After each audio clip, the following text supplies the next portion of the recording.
Like it's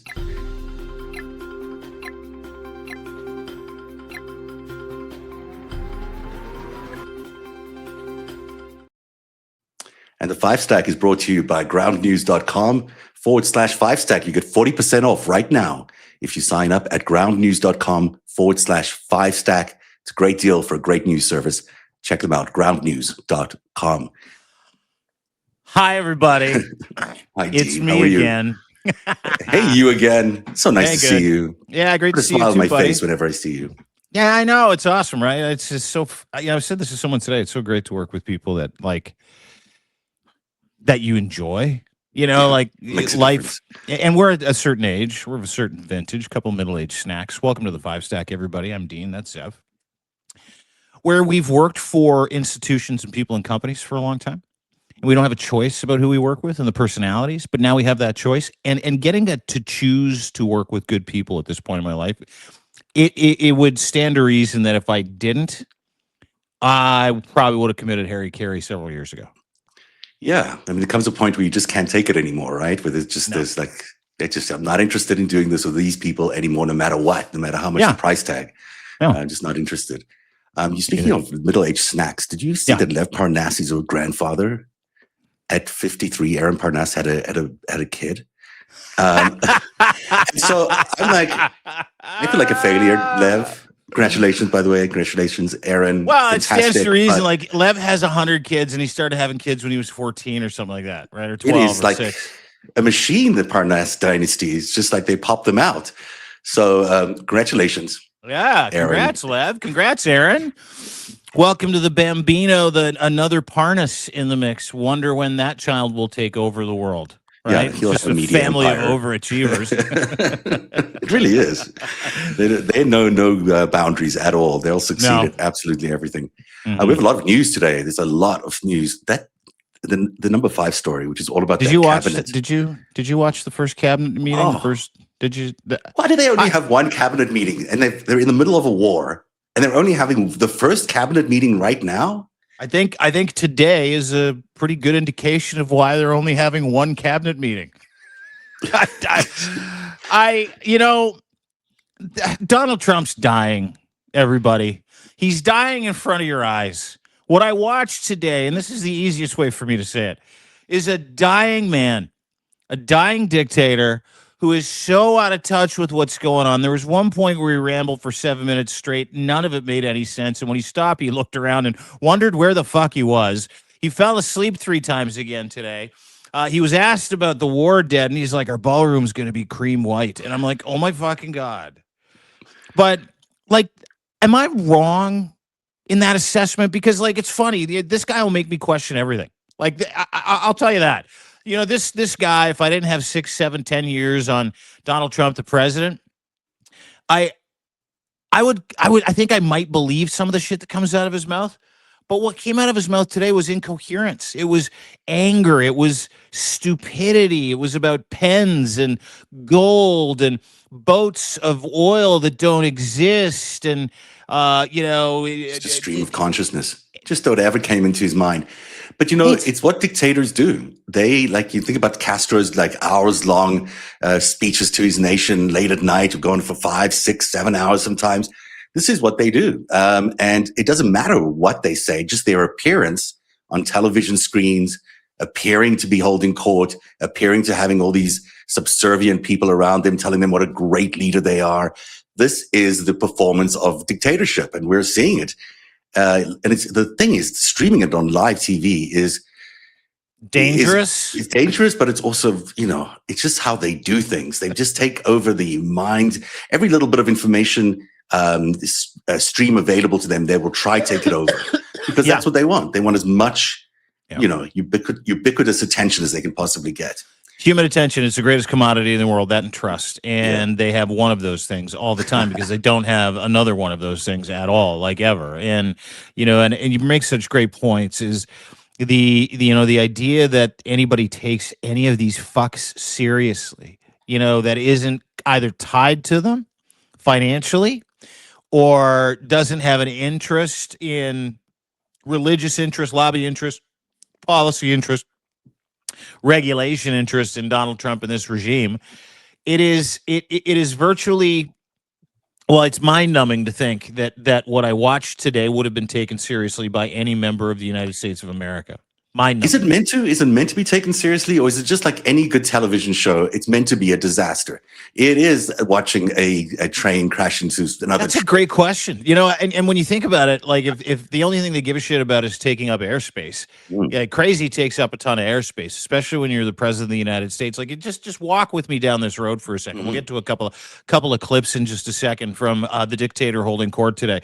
Not only did he look like he was dying, his entire hand, his right hand, was covered in makeup, as was his left hand. That little rash was peeking out. He fell asleep 3 times. Okay, so those are just the physical, like the visible physical issues that I watched today. The audible physical issues that I watched today: the slurping, the slurring, the inability to finish a sentence, and the inability to cogently present a thought that started in one place, ended in another, and in the middle, the whole thing tied it together. Yeah. I didn't hear any of that.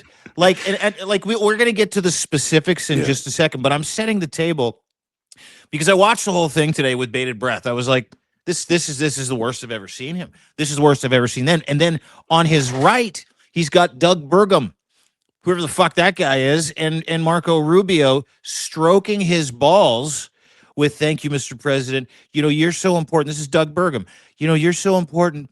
People of Venezuela." I know this name because I've been reading about him. I know he's in his cabinet. He used to be like a Democrat, fair-minded, and then he was like, I can get millions of dollars from you if I just go crazy with you. And Doug Burgum's like, "Yeah, I'm sold. I'll go crazy with it." So Doug Burgum's sitting there, and he does one of these, dude. This is great. "I just want you to know, Mr. President, Your Honor, Sir, Chief Cockstroker, I just want you to know that Venezuela loves you so much. Your polls there are through the roof, so much so that they're going to build a statue of you there. And by the way, we have all the oil and $100 million worth of gold." Like, literally, that was the conversation. And Trump's like, "I don't care about the oil." He goes like, "Well, what about the statue?" He's like, and he was serious. Then and then everybody started laughing. So there's Doug Burgum, and then on the left he's got Pete Hegseth, and Pete Hegseth was like, he had like little dick energy, drunk, alcoholic, dad, hungover the next day, just beat my wife energy today.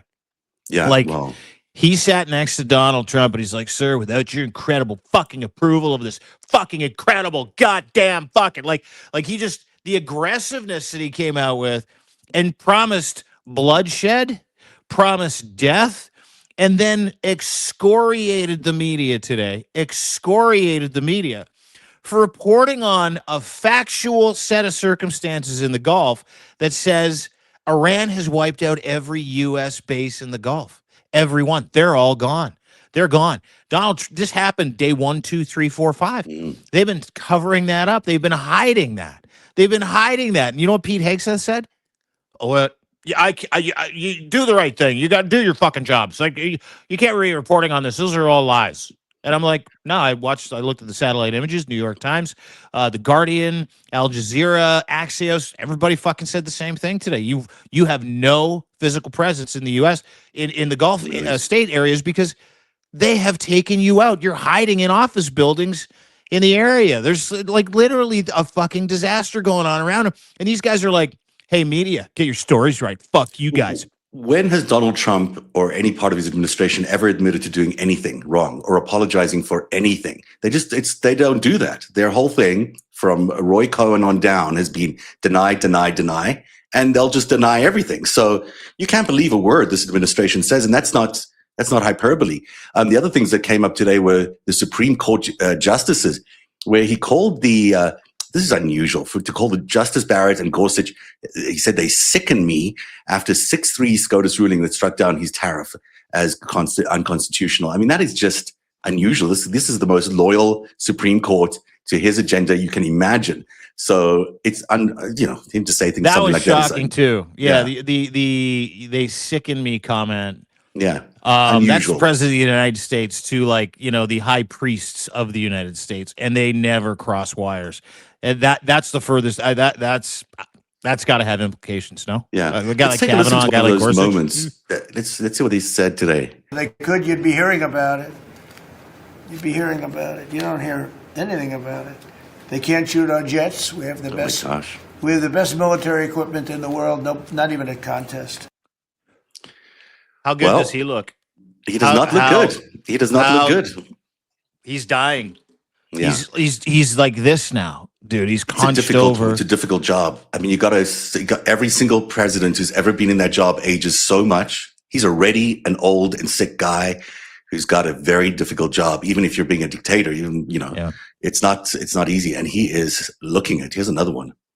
Some money back, but it's one of those things. It's a terrible, terrible, horrible mistake they made, but it's okay because we have another method that's just as good. We'll use the other method. But because the tariff money has been so substantial, we gave our farmers, who have been mistreated by some countries. So this is the tariff thing, which if I heard him correctly, they still plan on implementing some sort of tariff. Yep. Which is, again, illegal against the SCOTUS ruling. It seems to be what they plan on doing. Yeah, of course, dude. This is the thing that shocks me about people who are shocked by this. Mm-hmm. Like, you're shocked by this? I'm shocked that you're shocked by this. Nothing shocks me. But this guy doesn't have a stop button. Mm-hmm. Like, it doesn't matter what he's in trouble with. Doesn't matter what he's done. Most people, and it's relentless. I've never seen anything like it. I have never in my life seen anything like it. Because most people act like you and me, right? Mm-hmm. And on the upper end of that scale, you have people that get away with it for a long period of time. They're in all kinds of trouble all the time, and they're like, "Fuck, fine, you got me. I need to turn over a new leaf. I got to get my shit together." That kind of stuff. But like, when I look at him and I think of the stress that he's got to carry around, lying, in as much as he lies, and then I think of him trying to like cover his tracks, I am shocked he's not dead. Like, and he, to your point, he looks so much older than he did even when he took office a year ago. He's slouching.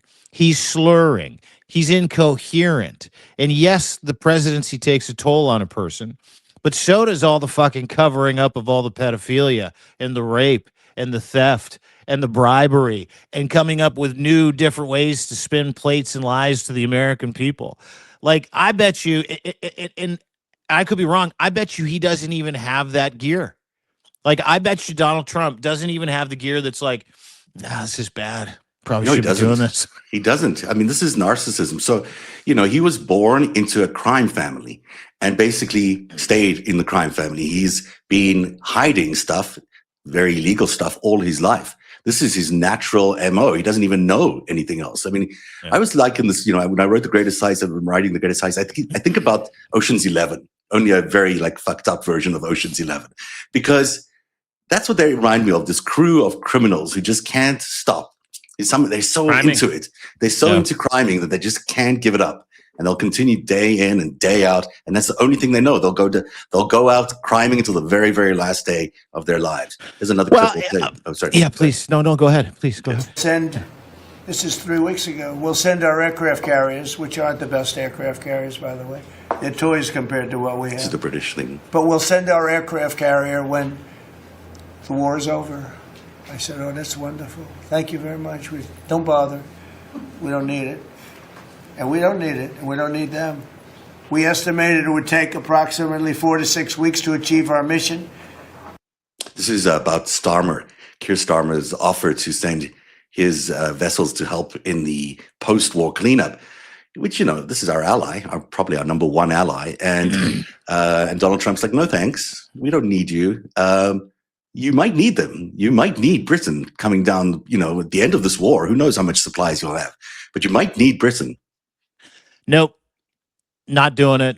There is no NATO country doing it. That was a huge theme today for Dickhead 2, right? Mm-hmm. If you watched what I watched, and he was on one hand trying very carefully to walk some tightrope, on the other hand, basically saying, I don't need NATO. If NATO doesn't come to my defense, this is kind of the comeuppance of every dumb thing he said around NATO. Mm-hmm. This is the vibe. If NATO doesn't come to my defense, who's to say if I come to their defense? Who's to say? Who's to say that I won't be there for you if you're not there for me? Who's to say? And in the same breath said stuff like that about Keir Starmer, where he said, don't even bother. Whatever, we don't need you. He's no Winston Churchill. He's no Winston Churchill. Neither are you, Donald Trump. Neither are you. This is one more. But hang on, I don't know if you have the NATO clip, but that's as good as it gets. No, I might have it. This is clip roulette today, so let's see. Let's hit it. See what they are begging to work out a deal. I don't know if we'll be able to. Oops, is that it? That was They're a quick very one. smart, actually, in a certain way. And they're great negotiators. I say they're lousy fighters, but they're great negotiators. And they are begging to work out a deal. I don't know if we'll be able to. Okay, so that's basically his nonsense about this deal that he's making. I mean, it appears that they are talking. We'll get into it later on. We're going to talk about the 10 tankers of oil they were given. I think this is just some B-roll, and it's worth just looking at the crowd around here and seeing them around this table. Look at these people running America right now. Look at this crowd. As usual. All white. Look, it's Marco Rubio's not white, but there you go. Almost. The treason ticket. This is the treason ticket. ticket. A phenomenal job. Everybody pretty much it really agrees is. to that, including our newest member, Secretary of Homeland Security, Mark Wayne Mullen. Thank you, Mark. Trying to like an apartheid government. It's like this is what it would have looked like. And everyone's like, glad handling, We all know very well, and he was a very popular senator, very effective senator. Effective probably being the more important word, JD, don't you think? Yes, sir. And yes, sir. We wish you a lot of luck. I mean, it really is that. Yes, sir. You're the greatest. You're the best ever. There was a moment the other day with Stephen Miller and was it Kash Patel were back and forth following each other at some sort of event. And so Stephen Miller does his usual suck-up thing to Donald Trump. And as he finishes, Donald Trump says to Kash, "Oh, let's see if you can top that. Like, let's see if you can top the ridiculous, sucking up to me that you're doing absolutely everywhere." This was a joke. North Korea, dude. Like that. Like it's stuff you see in North Korea where, like, I'm waiting for the point in one of these cabinet meetings. I don't know if you are. I am.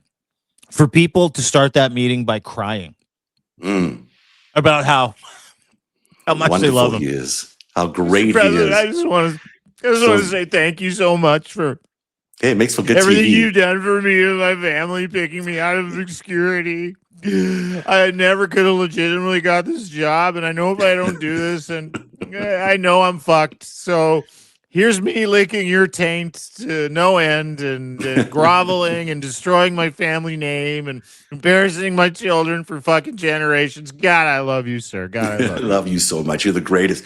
The things though. This is the amount America has changed. The America we used to know would never have had a cabinet meeting like this in the open, firstly, live streamed on TV, no, because they'd have a real cabinet conversation. They'd actually be discussing things in cabinet You used meetings. to come in at the beginning and the end. Yeah. You wouldn't stay. The cameras don't stay for the whole thing because it's not a performance of the great leader. It's a cabinet meeting. You're actually discussing things. So, it's just such a divergence from what we knew before. His whole dismissive of Keir Starmer thing that is so undiplomatic and so terrible for our alliances. Again, it's one of these key America we used to know. America that is today under Trump is so completely different. And then it's also a lie. It's also a lie. Yeah. And I think it's worth pointing out that Keir Starmer said, and I quote, well, I'm kind of paraphrasing, so not really quoting. Keir Starmer said, listen, we'll come and send some carriers to help rotate troops in and out, help with maybe the injured. But no, we're not getting involved in protecting any boats coming through the strait. And this is how Donald Trump chose to tell everybody that was the conversation he had with him. It was a complete fucking lie. Yeah. Where he's like, oh, we'll come there when it's all done. Well, fuck, yeah, thank you very much. We don't need you then. Because that was a lie. That's an absolute lie. To your point, on top of it being completely fucking undiplomatic. Yeah, and then one thing that would never have happened in sort of the traditional America that we all knew is the president did not criticize the SCOTUS justices. You just didn't. Even if they ruled against you, you would say, hey, I disagree, but it's the courts. I got to follow the courts, and the Supreme Court is the Supreme Court, because that's the fundamental thing that's holding up your entire democracy. But again, he's not interested in that. That's why he's building a dictatorship. They sicken him. They sicken him. Yeah. These are the people appointed specifically to support him. They sicken me. Ken Kavanaugh sickens me because he destroyed my tariff scam, and now I can't leverage any countries for billion-dollar payments into my crypto bucket. They sicken me. That's what he means. Yeah, that's basically what it means. Stop ruining how much money I can earn. Yeah. The number 4 story on the countdown today is it's day 40 of the Department of Homeland Security shutdown. It looks like Congress is going to go on a break, on a recess starting tomorrow. There is a talk this afternoon that Trump is looking at funding just TSA and not in some other Congress sidestep that he'll do. He's done this before in the previous shutdown. Maybe he'll get Elon Musk or someone like that to fund TSA so he doesn't have to do a deal with the Democrats. The deal with the Democrats, of course, is not a deal. What he really wants them to do is pass the SAVE Act, which would destroy democracy, which the Democrats are not likely to want to do at all. So it's just a deadlock in Congress, and it looks like that's where it'll stay. And you know, there's something I hate talking about. It's this stupid fucking lockdown. And the shutdown. I'll tell you why. Yeah. Well, no, go ahead. What were you going to say?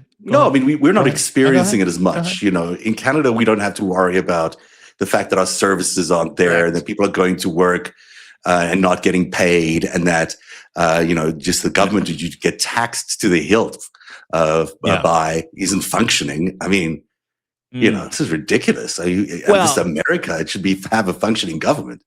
Yeah, Schmidt and I are doing our Friday, and this is one of the subjects that we're going to talk about. So I'll flesh it out here with you a little bit too, because there's a couple things. Is that it's a fucking disaster in the United States of America. We're talking like you get to the airport 10 hours before your flight, okay, and you do that because those lineups are 1.5 kilometers long. That's just to go through security. You know where you get the buckets and you take your shoes off, and a lot of these people are not getting fucking paid to do that job. A lot of the screeners are not getting paid. They haven't been paid in 40 days. So hundreds, thousands of them have walked off the job, assuming they need to go get other work, right, and get paid. So now you have less people. Supervisors who can't walk off the job are down there on the job, and they're like, take your belt off, take your pants off. So, like, as humorous as I find this, it is so fucking deathly dangerous. Yeah. Because you don't have proper people doing the proper job. And then you look at what Donald Trump did with ICE, and let's set aside the philosophically ridiculous bullshit that is. Set aside the idea that he had to bring in ICE. ICE is walking around handing out water bottles to people, telling people where to go find, the bathrooms. That's what ICE is doing in these airports. They're not screening. Donald Trump said it today. Those are big muscles. They're helping people with the luggage. And I'm like, okay, so that is not what TSA does. And so on top of that, I can't listen. I have to cancel 2 trips to the United States. I'll be honest. I had to go down there a couple of times. I had to cancel 2 trips because I'm like, they get here with like 5, 6, 7 hours. I'm like, you know what? I'm coming for 24 hours. There's no way I am going to the United States of America. So then that's the tourist money and hotel money and people who just aren't coming. And the chilling effect this is having on the economy. And here's the catch. Donald Trump still doesn't give a fuck. No, he doesn't, because his approval ratings are still coming in at about 38%. I have no idea how, but he's still getting decent approval ratings, which must be it must be a mirage, or maybe these things are all rigged. But people are about to go on spring break.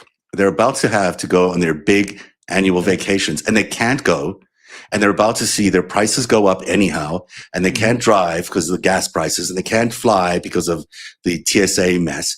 And if they do fly, if they actually get on a plane, you're not guaranteed that you're not going to crash. I mean, that Air Canada disaster, which got a little bit of play, but also disappeared off the radar. I mean, the guys in the fire truck that was, on the runway as this jet landed did not have a transponder in their vehicle, which means they weren't being registered by the radar system that they have there. Not to mention the radar system itself said it was overloaded and couldn't deliver an actual alert because it was overloaded.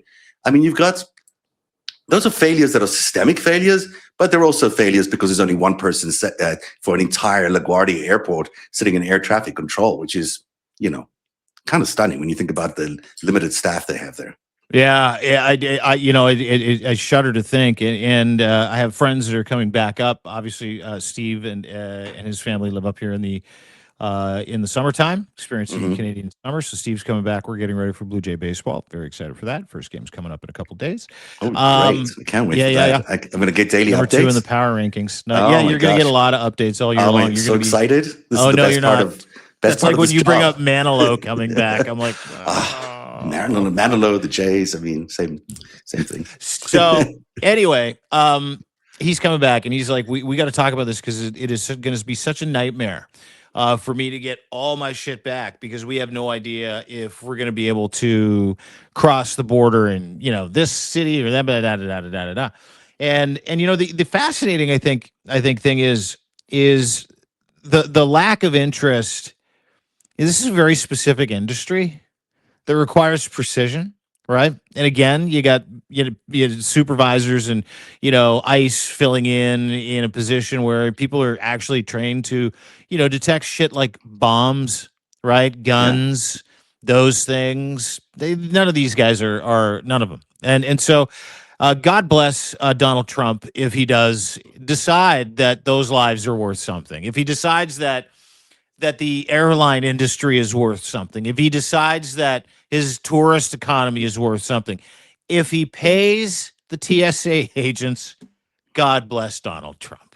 It's also really interesting to me. That's such a good point you're making there. But it's interesting to me how compliant everyone is at these airports. I think in the America that we knew before, people would be outraged. They'd be throwing tantrums standing in those lines.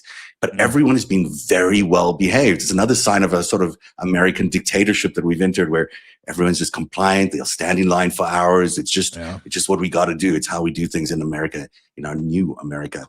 The Justice Department, this is number 3, agreed to pay former National Security Advisor Michael Flynn, a Russian asset, to settle his malicious prosecution claim. Flynn pleaded guilty to lying to the FBI. He was pardoned by Trump. That's fine. It's a prerogative. And now your tax dollars are being used to pay him for the privilege of being investigated. So Flynn sought up to $50 million in damages. The settlement amount was not disclosed, but it could be very, very high. The DOJ called it an important step in redressing a historic injustice. It was not an injustice. It was not an injustice. There's the same dude that pled like the Fifth Amendment when Liz Cheney asked, "Hey, do you believe in the peaceful transfer of power?" Same guy? Yes. I think it is. Okay. I think it was him who did that. It's the guy who was all about the martial law during January 6th. But in this case, he lied to the FBI about what was going on early in the administration. It was the national security advisor. He was fired really early on. And if I'm not mistaken, he was speaking to the Russian ambassador on a back channel. Yeah, he lied about that relationship and channel. took a whole bunch of money from those guys. A lot of money. And then that was when Trump was surrounded by like real dudes, though. And so those real dudes are like, he's got to go. It's compromised, like right fucking now. And so what do we have? We've got a guy that was pardoned for being a Russian and Israeli asset, right? Mm-hmm. We got a guy that was... And getting paid for it, while being the national security advisor. We got a guy that helped pay for and incite the insurrection, get pardoned. We got that guy who is running around. Oh, by the way, he's in charge of QAnon, just got pardoned. By the way, the other thing that that this guy does is sells custom AK-47s and AR-15s only to people who believe in Christianity, just got pardoned. He was just awarded. I mean, he's like one of the most important guys in J6 as well. He was just he was just given. Talk about a fucking rewards and loyalty program, though. Yeah. He was just given $1.2 million of your money for all that, and given an apology by your government for all that. And he committed treason. He committed treason. He was part of an insurrection. Seditious treason. Yeah. He should be, by the letter of American law, if we had a real president in office, he should be hanging from a tree. Yeah. There's a very famous picture of him with Vladimir Putin at the RT dinner. where the two of them are yakking it up because guess what? He's an asset for Vladimir Putin, and Putin knows exactly how to play his people. This is the same guy that Barack Obama, by the way, fired when he was his intelligence chief way back when. It's not the only person who's been fired. This loyalty and rewards program, it's the a great Ashley one. Babbitt family, $5 million for protesting for doing a crime, really. Kash Patel's grand jury thing came out today, completely redacted. Did you see this testimony from his Mar-a-Lago thing? Completely redacted. Every single line. White House is like, hey, guys, come with me. We're going to look at Kash Patel's grand jury testimony. Let's watch this. He said, every line was redacted with the exception of, I plead the Fifth Amendment, so I don't want to incriminate myself, which is him saying I'm guilty as fuck and I'm not saying anything, and that is my right to do so in an entirely redacted document. I mean, it's insane that these people get to cover up for their crimes because they're covering up for the president's crimes. Yeah. And they get to walk away with these rewards and for being absolute criminals. Meanwhile, Nicolas Maduro, who is a criminal, but nevertheless is stuck in court today. He's appearing in court today. And the president today basically said that there will be additional charges placed against Maduro because likely he's not cooperating with their little plan. So explain that whole thing to everyone because it is very critical. Behind the scenes, there's an attempt to extort Nicolas Maduro to do something for them. Yeah, lots of different source reports that have come out, and I too many to cite, so I won't. But Tulsi Gabbard has met with him a few times. Yeah, whether or not, and I always have this argument with people: what does a few and what does several mean? I always say a few is 4 up to 7, and then anything over 7 up to 10 is several. Anyway, she's had a few meetings with him. Could be 3, could be 2, could be 4. But she's had meetings with Maduro. And part of this, and it's fascinating because there's another thing that came out today about this, the Biden thing, with Ukraine pumping money into the Biden. Tulsi Gabbard says she's on a hot tip. It kind of ties together, and I'll explain it in a second. So Maduro is supposed to, if I'm to understand, the tea leaves here, he's supposed to admit to publicly interfering in the United States elections where Donald Trump lost in 2020. Easiest way to put it. And he is apparently not cooperating with Tulsi Gabbard's request that he do this for Donald Trump, because if he does this for Donald Trump will set him free as a bird. You can go back and put you back there. You could be like, the emperor or whatever he's fucking promised him, because that's how the Trump regime works, right? They promise you, like they did with Zelensky, you can come to Hollywood, you can make movies, we'll plug you into all the money here. There's so much money here. And he's like, go fuck yourself. I'm going to stay here and fight for my country. So Maduro's not playing ball. And that's a real problem because Donald Trump is lining up 5 or 6 false flag accusations with foreign interference help. So he's asking for foreign interference, people from other countries, Nicolas Maduro, one of them, to help insinuate that he himself and their country was helped by Joe Biden. They helped Joe Biden win in 2020 and tried to help again in 2024, but it didn't work because the will of the people was stronger than that of the Venezuelan Smartmatic scam. I don't know why they think he's the guy people will believe. I mean, it's a dictator from Venezuela. It's not exactly like, the most believable guy. But on the other hand, on their scale, maybe he's believable.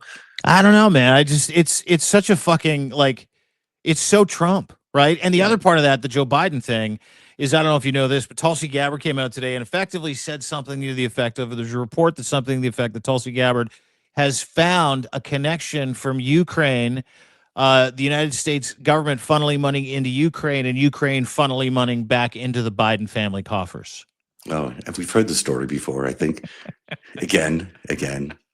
No, but she said because of the raids, she's found it. All these. Okay. We found it in Georgia. She found it in Georgia. I don't know. I wasn't paying attention. Do you see the other story that Witkoff has struck this deal around the Roosevelt Hotel in New York, which is a dive. It just needs a huge renovation.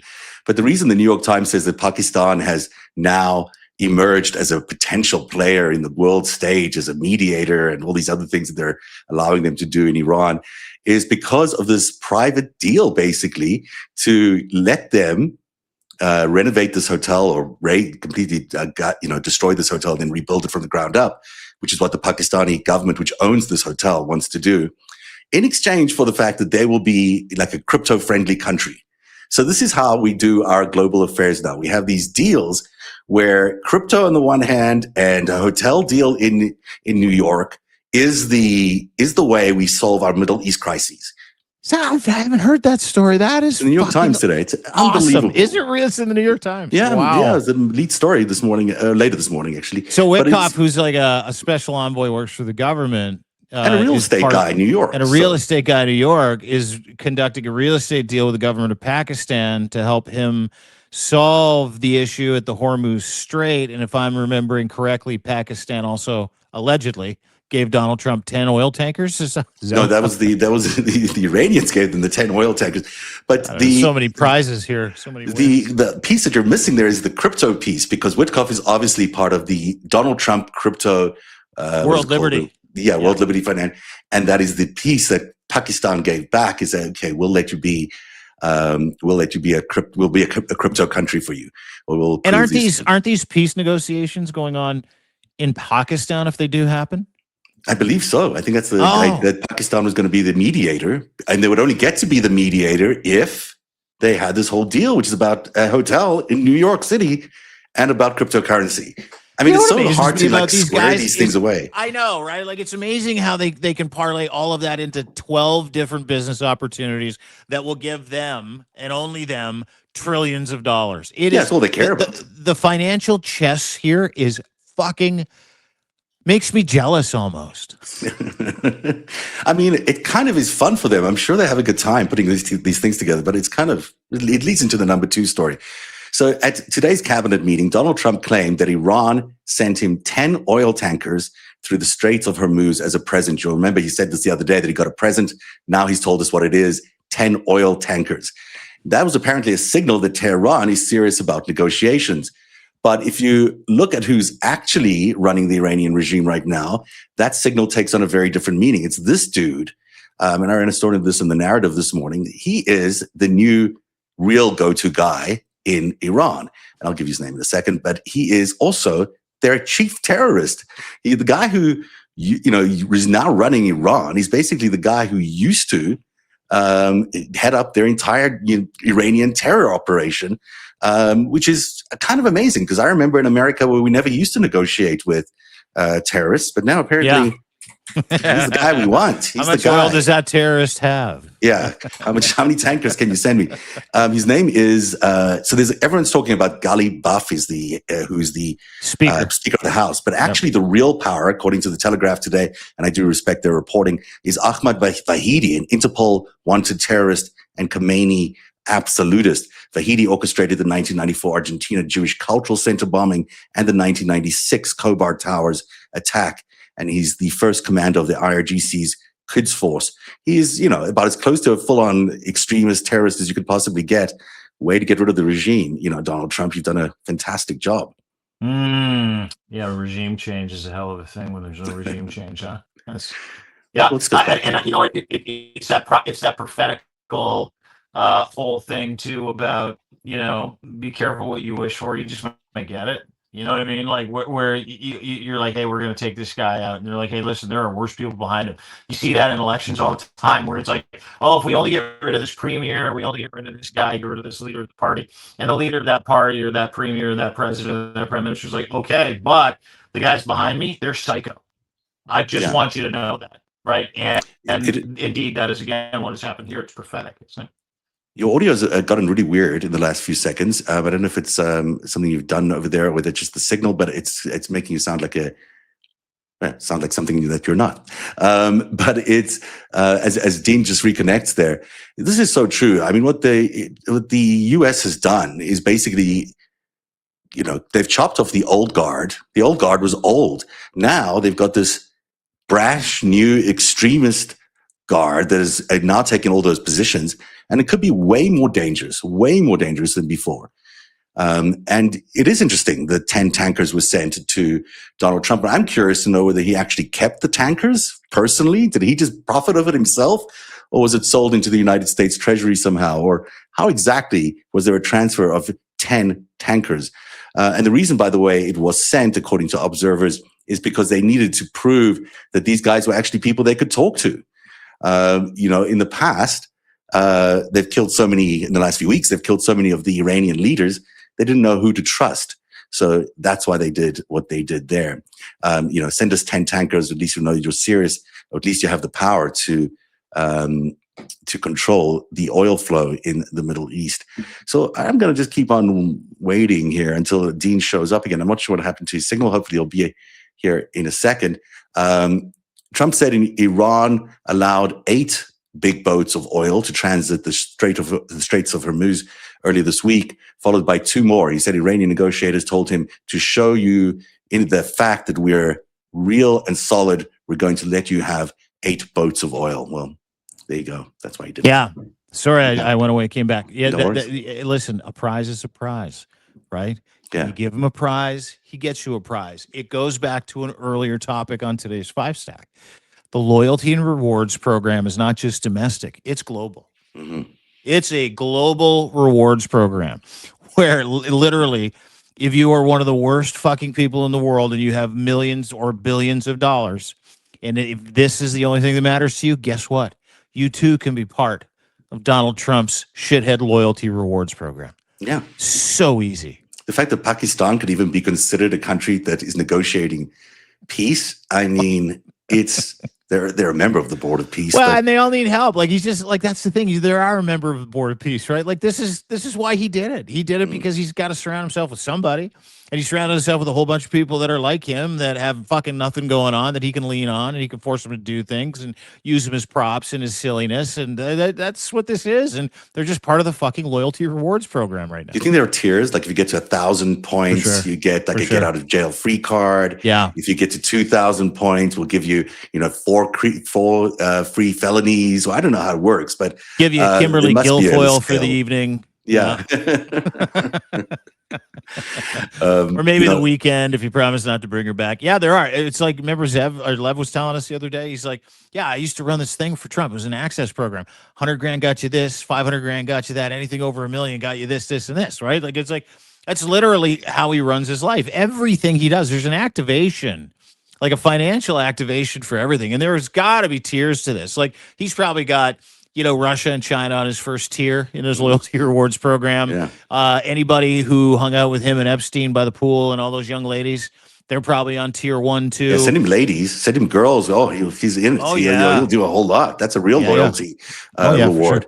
Send him a private jet from Qatar. That really brings you a lot of loyalty. And so, you get lots of rewards if you do that. Absolutely. Just spend. And the more you spend on the Trump machine, the more you get in return. And the number 1 story, the Karg Island suicide mission. The Pentagon is actively planning a ground assault on Karg Island, the facility that handles 90% of Iran's crude oil exports, using paratroopers from the 82nd Airborne Division and Marines. Trump has given Iran until Friday. I don't know why he's doing this, because he's in the middle of talks, but until Friday to reopen the Strait of Hormuz. End of the trading week. That's why it's end of the trading week. Oh, he wants the stock prices to stay up, or face the obliteration of its energy infrastructure. Obliteration. Yeah, again. And that's where we're at, So we'll see what happens. I think that's a bluff. Obviously, Friday, nothing's going to happen by Friday. It's tomorrow. But maybe this assault on Karg Island is going to happen. And that would be, as we discussed with Malcolm Nance yesterday, he's so great. He's so knowledgeable. Oh my gosh. I know, right? Does he know his history? I was like, I don't, it's a lot of really important detail. Well, he knows his history. He's been there, and he's written many textbooks for the military that they use today. So he's a smart guy, and he's like a best-selling author, New York Times, several times over, and he's lived there. He hasn't just been there; he's lived there. He's worked there, right? He knows the people. He speaks like 42 languages. Like, he's fluent in everything in that region, as is our friend Jakob Karsbo, who I want to get on tomorrow, who was a wazir. He was the chief Middle East bureau guy for the Danish intelligence service. So, having them in our universe has been incredible, and they led us into how much of a suicide mission this is going to be. If you watched our show with Malcolm yesterday, I'll popularize it or kind of give you the Cole's notes. It's death. They're going to fucking die. They've got a million Basha soldiers that are sitting there waiting. They have infrastructure they built into those hills for 47 years.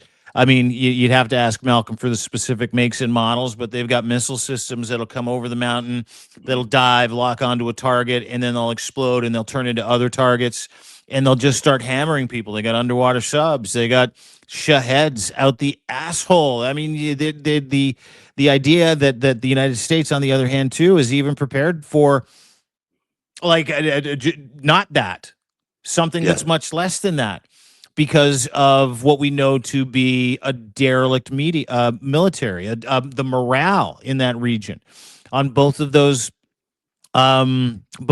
aircraft carriers, the USS Gerald Ford and the USS Abraham Lincoln. One's in port, not operational. The other one's in the middle of the Indian Ocean. They're out of ammo. Like it is so bad that, and they're planning on doing it.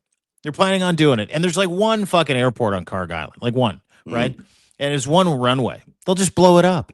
And then what are you going to do? You're going to parachute in? Well, you're going to have like hundreds of thousands of fucking guys with guns and there's a million man people, pads. as you pointed out. There's a million soldiers waiting for this. It's not like one or two. It's a million trained guerrilla soldiers that are waiting, who are trained in this area. They know this like the back of their hand. They are going to be waiting for these U.S. paratroopers to land there, and they're going to kill them. Because, I mean, maybe we're wrong. Maybe there is some sort of military planner, but I've not seen them anywhere publicly that has a plan here that can actually succeed.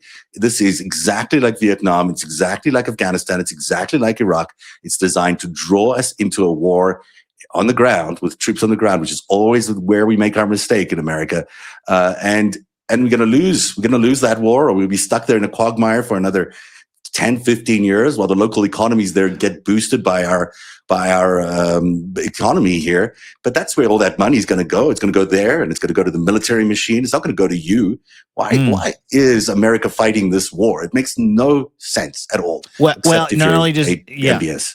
Well, MBS, Netanyahu, and Donald Trump wants his Iwo Jima. Like it's exactly what he said. It's all ego at this point now. It's about money. And he doesn't care about the implications. And I watched an incredible video today from a professor who talked about the fact that there's no way out for Donald Trump. Because of the painful realization that him and his army of fucking morons are going to have to come to, which is we got to go or else the world order is going to crack. And they won't do that. So the world order will crack. The petrodollar will die. The petrostates will no longer have any protection from the United States of America. There's one reason those Gulf states have existed and thrived, and that's because the United States protects them all from, guess who? Iran. Because Iran controls the Strait of Hormuz. Iran controls oil production and regulation in the area. Say what you want. It's not the Saudis. Iran's got 93 million people. There's 25 million people in Saudi Arabia. They just roll over that place if the United States isn't there. That's why they're there. This is what people don't fucking understand about how fucking serious this is.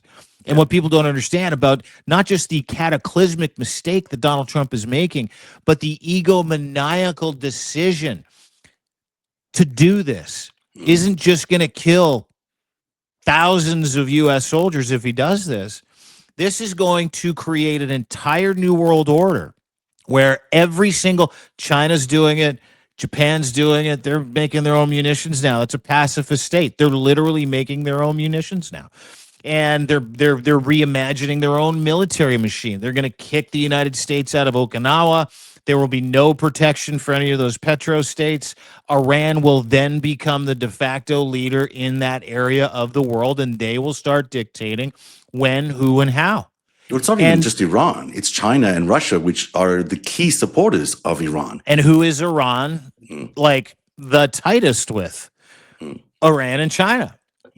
Or sorry, Russia and China. So like Iran is in the fucking driver's seat here. The story you guys are hearing on mainstream media, and is this something I want? No, I'm not fucking cheerleading for this.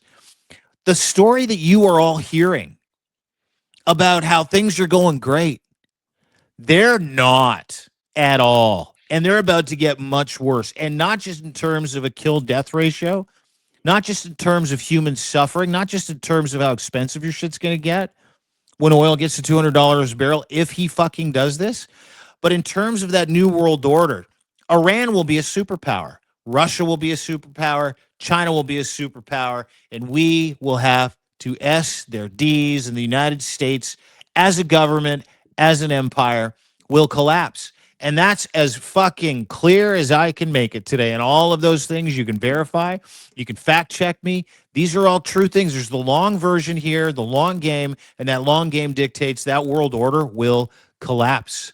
The only reason you go into war like this is if it benefits your country. And the only countries benefiting from this are Russia and China, and in some cases Iran, because of the money they're making off the oil. That's the people who benefit off this attack on Iran. There's absolutely no upside to America. I mean, there's no reason. I don't even know if they get Karg Island, what they're going to do with Karg Island. They can't sit there. They can't make it a United States territory. They're going to give it to the Saudis? Okay, give it to the Saudis, but that just creates another tension point in the Middle East. Like, there's no justifiable, sensible thing about being on the ground with your ground troops and your paratroopers in the Middle East right now. We've learned this lesson a million times. The only thing you can come to is that Donald Trump is doing this for MBS for a lot of money, the Crown Prince of Saudi Arabia, or he's doing it for Putin for whatever other reasons he has to do it for Putin, because he's been so aligned with him over the years, and for Xi, who, by the way, will be in America in the next few days. Sorry. Let me just say one thing. Mm-hmm. I need you to add the Trump crime family to that mix. Why he's doing this, okay? Because something has happened over the past year, specifically really sped up since the start of this war, where Uday and Kusei Jr., the Trump kids, Donnie and Eric, Burn Victor Trump and Koki McCoke Pants. Yeah, those ones have somehow each made in the neighborhood of $10 billion, rolling up the entire defense industry. And when I say rolling up the entire defense industry, I'm talking about owning a company and a couple of funds that owns a piece of every single drone manufacturing and AI automation company in the United States of America. And if you think that Donald Trump and his family aren't willing to sacrifice the world order, okay, this is a very fucking important point, I think, just to be able to control the U.S. military industrial complex, which they can. And I'm going to be talking to Denver Riggleman about this over the next little bit. Former U.S. congressman, very, very involved in J6. In terms of being on the council, being in charge of all the research and documenting and all the intelligence. And this is a story he's been following for a while. This is bigger than anything that I have seen in terms of corruption. I mean, $400 million planes, no fucking big deal. Who cares? Emoluments? I'm talking about owning every piece of the U.S., a piece of, and therefore every piece of the U.S. military industrial complex. And if you don't think that that family won't sell out the free world because of that opportunity, you're crazy. Well, this is what kings do. This is exactly what kings do. They demand their taxation. They demand their piece of the action. And we don't have a king in the United States, but these guys are building a monarchy, and it's happening. And whether, people realize that it's happening or not, it is currently happening. The United States we know today versus the United States that was is so vastly different. It's no longer considered democracy by most observers around the world. It's on the bubble of being a sort of democracy. It's not even, it's what do you call it? Captured democracy. But autocracy. But it's between captured democracy and autocracy right now. That's how damaged America has become. And these guys are just criming their way through it. As we've been showing with our Lutnick investigation this week, there's another piece coming out today on narrative.org. This is, it turns out that Tether, you asked me yesterday, who is Tether? What is Tether? Tether is a Russian money laundering effort. That's who Tether is. Tether runs a whole lot of money from crime families for Russians so they can evade their sanctions, so they can sell their oil. It is Russia, Russia, Russia all over the place. And the fact that they are, controlling the U.S. Commerce Secretary is outrageous. But can anything be done about it? I don't know, because of the whole. We talked about that yesterday, didn't we? I'm like, who owns Tether? Yeah, that's exactly why I looked it up. I was I know, and I'm like, okay, there's a plastic surgeon that's like the guy who owns most of it. He's in charge of it. I'm like, there's no fucking way an Italian plastic surgeon living in the British Virgin Islands isn't. cartoon. There's a Canadian lawyer who was involved, who was the general counsel. He's retired recently because the heat was getting too much. And there's another couple of guys that have no experience at all in anything. I can even pull up the graphic here. Send me the name of the Canadian lawyer. I'll get my people on that. Oh, that's a terrorist. That's this guy. I think the Stuart Hogner is the general counsel. And then I think this guy's Dutch, Jael van der Veld. He's also retired because the heat was getting too much. And then there's Paolo Ardoni, and I'm not quite sure what his background is. And then there's Giancarlo, who's a plastic surgeon. So these guys set up a way to fund, take Russian dirty money, run it through Tether, and get it cleaned up in the world by lying about who they were to the US regulators, by the way. They went through a middleman who washed their entire histories because they all have criminal records and all sorts of things. And that is how they got into the US economy. But now they own Cantor Fitzgerald. Basically, they own the US Commerce Secretary, and they are still doing big business with Russia because that's who they help the most.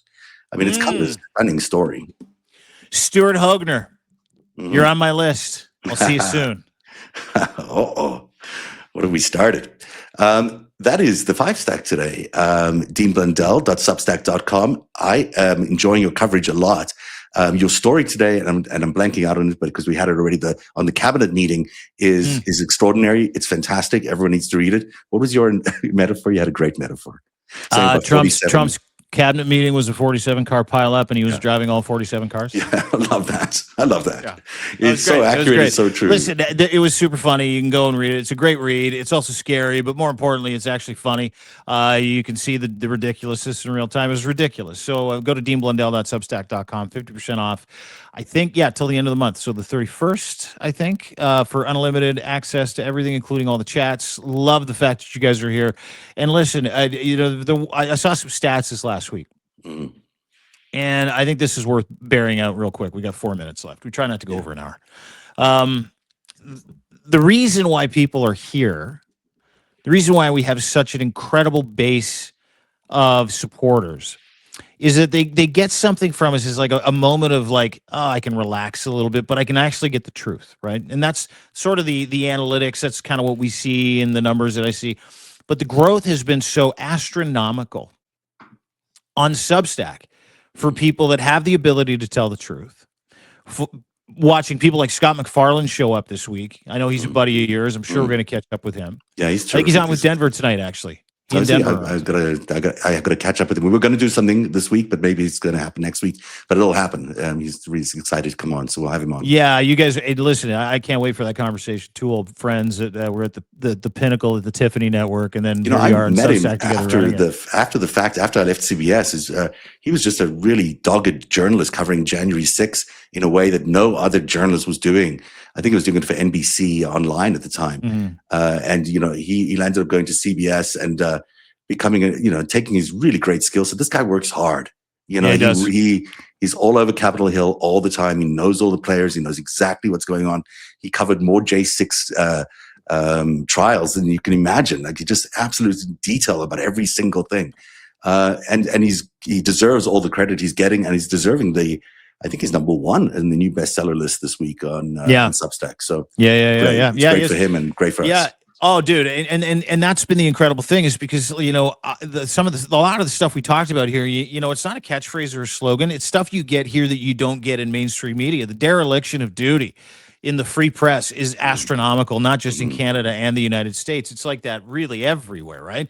And so like all the things we talked about today were the things that Pete Hegseth excoriated the media for doing. All the things, telling the truth about the U.S. installations that were gone, telling the truth about the war machine in the United States being completely broken, telling the truth about the loyalty program and Donald Trump, telling the truth about the corruption and the muckraking. Like that's the stuff that you don't get it on CNN. You get glimpses of it.